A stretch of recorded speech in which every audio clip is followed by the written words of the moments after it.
Israel पर Iran के missile attack के बाद सबके मन में सवाल ये था कि आखिर इजरायल पलटवार कब करेगा।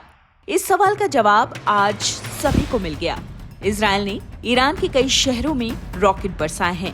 हालांकि इजरायल ने ईरान की आम जनता को कोई नुकसान न पहुंचाते हुए सैन्य ठिकानों को ही निशाना बनाया है। इजरायल ने ईरान के हमले जो कि 1 अक्टूबर को हुआ था, उसके पूरे 25 दिन बाद इसका जवाब दिया है।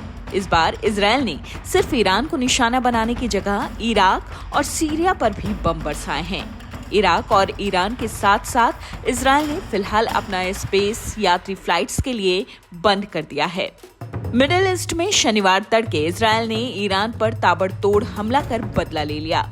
इजरायली सेना के अनुसार उन्होंने ईरान के कई सैन्य ठिकानों और तेहरान के आसपास के शहरों में खूब बम बरसाए। मीडिया रिपोर्ट्स के मुताबिक ईरान पर हमला करने के लिए इजरायल ने 100 से अधिक फाइटर जेट्स का इस्तेमाल किया।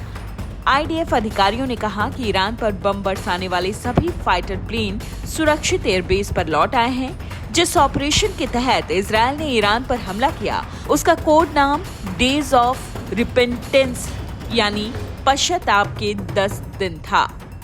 इजरायल ने ईरान के 4 शहरों पर हमला किया। IDF के अनुसार 1600 किलोमीटर दूर किए गए इस हमले में F-35 फाइटर जेट, जासूसी विमानों सहित दर्जनों इजरायली वायुसेना के फाइटर प्लेन का इस्तेमाल किया गया। IDF ने कहा, इजरायल पर हमले की कीमत चुकानी पड़ेगी। हमने अपना मिशन पूरा किया। इजरायल के इस हमले को 1 अक्टूबर को ईरान की ओर से किए गए एयर स्ट्राइक के बदले के तौर पर देखा जा रहा है। इससे पहले ईरान ने हिजबुल्लाह चीफ हसन नसरल्लाह की मौत का बदला लेने के लिए इजरायल पर करीब 200 रॉकेट्स दागे थे, जिसके बाद इजरायल ने भी ईरान को तबाह करने की कसम खाई थी।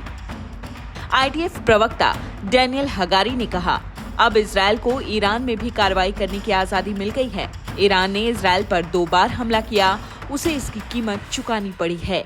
हम गाजा और लेबनान में युद्ध पर फोकस कर रहे थे, लेकिन ईरान ने इस क्षेत्र में युद्ध को बढ़ावा दिया है।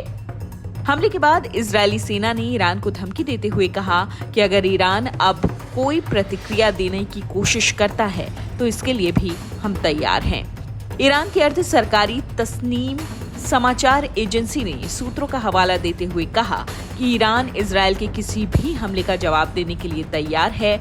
तस्नीम ने सूत्रों के हवाले से कहा, इसमें कोई संदेह नहीं कि इजरायल को इस हमले के बाद उसी अनुपात में जवाबी प्रतिक्रिया का सामना करना पड़ेगा।